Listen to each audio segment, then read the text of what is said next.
Ano Magandang gabi ginagawa mo, po. bro? Ah, Nagluluto kasi. Um, Ah, ah, um, may tanong lang po. tanong. Akala ko testimony. Sige, bro. Anong tanong mo, bro? Nanood kasi ako kay Brother Wendell sa sa video niya ngayong bago siya pumasok dito.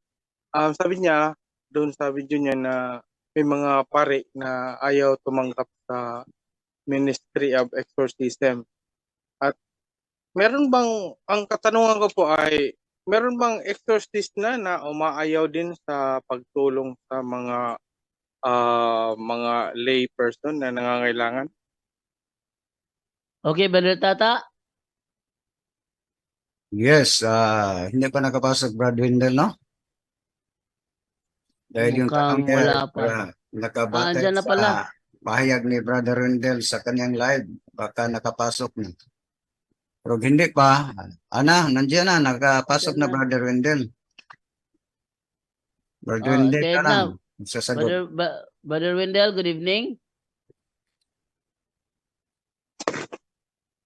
Hello, Brother Wendell? Brother Wendell, andyan ka pa? Hello, Ayun. Rajendo. Ang tanong niya, meron ba daw exorcist na hindi na tumutulong sa nangangailangan? Sa katotohanan, merong mga appointed exorcist na sa pangalan lang appointed exorcist.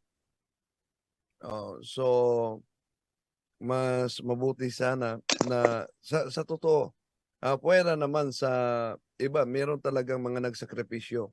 Pero sa katotohanan, meron ding mga appointed exorcist na kahit nakatanggap na ng appointment from the bishop, nanatiling sa pangalan lang appointed exorcist. Yun. Brother Dominic, okay na ba yun? Okay po, oo. Isang katanungan ko pa rin po. Ah, um,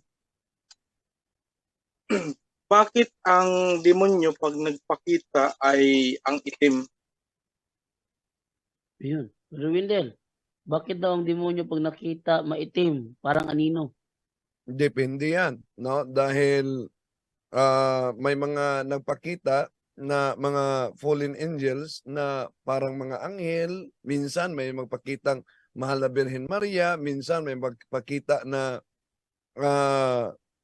santo pero fallen angel pala. May magpakitang guardian angel, may magpakitang lalo na kay Saint Padre Pio na iba't ibang mga santo pero fallen angel talaga. Kung mapakita man na shadow o maitim, yun ay naglalarawan sa uri mismo ng kanilang pagiging fallen angel. Okay. Okay po. Hindi ba ito ang natural na anyo nila? Maitim sila, tapos medyo mabalahibo? Well, kung sabi pa ni Saint Padre Pio, kung pahintulutan sa Panginoon na magpakita ang tunay na larawan ng mga fallen angels, ang tao o mano na makakita ay mamatay sa takot at sa grabe na anyo ng fallen angels. Okay, bakit ang itsura nila parang tagpitap, yung parang kapag ano ba ng mga gods na dinipict sa mga pictures sa wall ng mga ancient civilization, bakit parang ganun ang itsura nila? May taong parte, may hayop na parte. Well, Isaiah chapter 14 verse 14, Satan determined himself to be like God. Kaya nga, yung mga idols, hindi lang yan basta-basta na idols. Mga fallen angels talaga yan na nagtatago sa anyo na ganyan.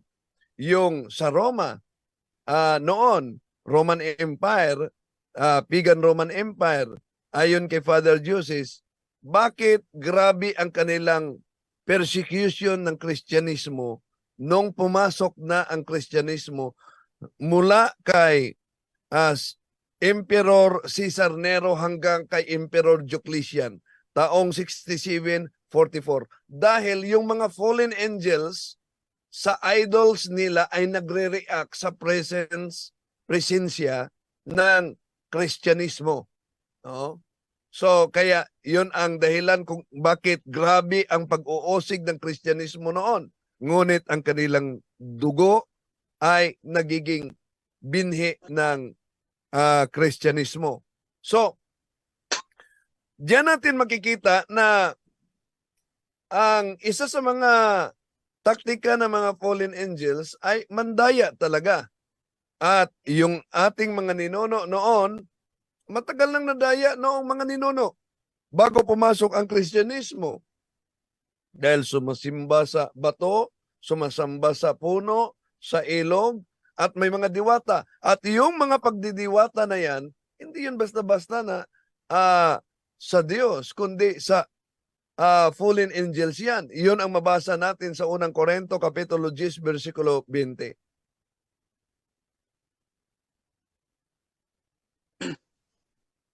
Ah, ang isang tao ba na makakita ng tunay na anyo ng demonyo, ito po ba ay, automatic na walking possessed? Malaking posibilidad na ang makakita ng fallen angels, open ang psychic abilities. At by level ang psychic abilities, level 1, level 2, level 3.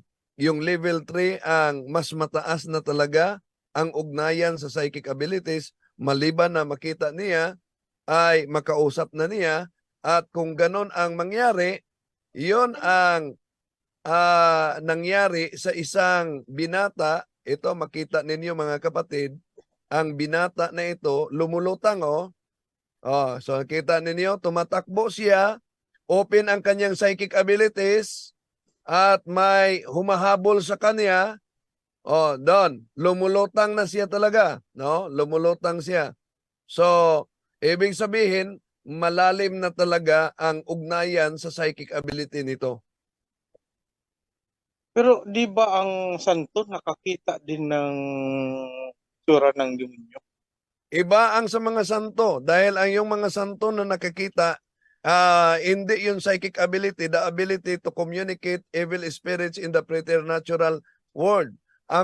Ang pagkakita sa kanila, pwede yang tinatawag na vexation. Yung vexation, harap-harapan na pagpakita ng demonyo para sa spiritual warfare upang mapigilan yung kanilang kabanalan. Halimbawa, kahit ang ating Panginoon Jesucristo makakita ng demonyo, pero hindi ibig sabihin open ang kanyang psychic abilities.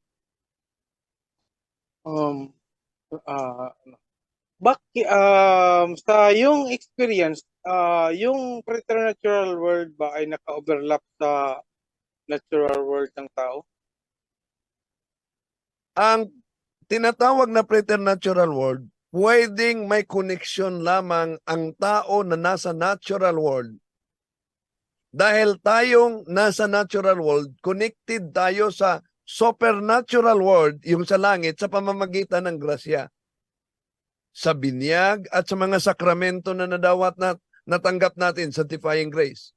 Pero, pag itong baptized Catholic na nasa natural world, na sana'y konektado sa sa supernatural world sa langit, sa pamamagitan ng grasya, kung ang kaniyang pananampalataya ay magiging syncretism, yung dual sim na, meron siyang pupunta sa mga albularyo, may mga anting-anting, so doon na magsimula ang ugnayan niya sa tinatawag na preternatural world, ang mundo ng mga fallen angels.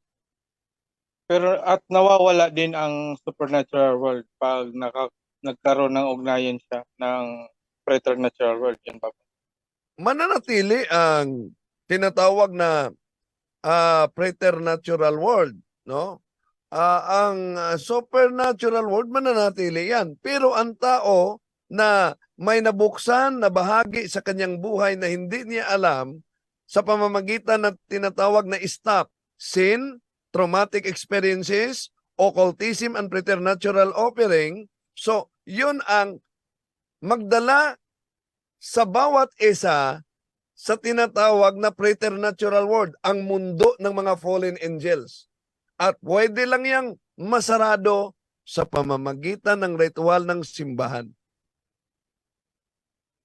Okay po. Kasi nakita ko sa video, parang may epekto talaga kahit yung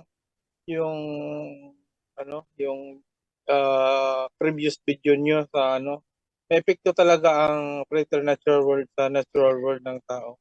Kaya nasabi ko na ito'y parang naka-overlap at kaya nilang mapagalaw ang mga bagay o tao na dahil sa impluwensya ng mga demonic spirits. Ang yun, stop, 'di ba? Parang preternatural offering 'yon, yung stop, yung P. Yung stop, ibig sabihin, stop sin. Kasalanan, lalo na mortal sin. No? Stop. So, opening yan sa demonic possession. Bawat mortal na kasalanan, ayon kay Father Chad Referger, may katumbas yan na demonic possession. Pero bakit hindi lahat na nagre-react na para sa nakita niyong bidyong lumulutang? Dahil iba-iba ang taktika ng demonyo. May taktika ang demonyo, di ko kayo gambalahin. Di ko kayo pakitaan. Patuloy lang kayo sa kasalanan. Total, may time naman ako pagkatapos sa buhay na ito. Iba-iba ang kanyang taktika. So, sin, traumatic experiences, occultism, and preternatural offering, yun ay mga pintuan na pwedeng magbukas sa preternatural world. Okay, tingin ko yun lang po ang mga katanungan ko kasi nakakaano talaga yung video sa channel mo. Maraming salamat po, Brother Wendell, at sa buong Punto por Punto team. God bless us po. Yun lang po. Okay, thank you sa iyo, Brother Dominic. At hindi ba naghahanap ng prueba itong si Unmasking Lies tungkol sa demonic possession? Ayun, Unmasking Lies, i-download mo 'yon at ipaliwanag mo kung bakit lumutang yung lalaki doon sa video. Naghahanap si Unmasking Lies ng ebidensya So, sige, mo 'yon? I-unmask mo 'yon. Klarong-klaro, lagyan ko ng audio, Brajando, ha? Sige. Lagyan ko ng audio. Naghahanap sa Unmasking Lies ng ebidensya, hindi Ang ba? pangyayari nito, tumatakbo kasi ito dahil hinahabol daw umano siya ng isang nilalang na di makita.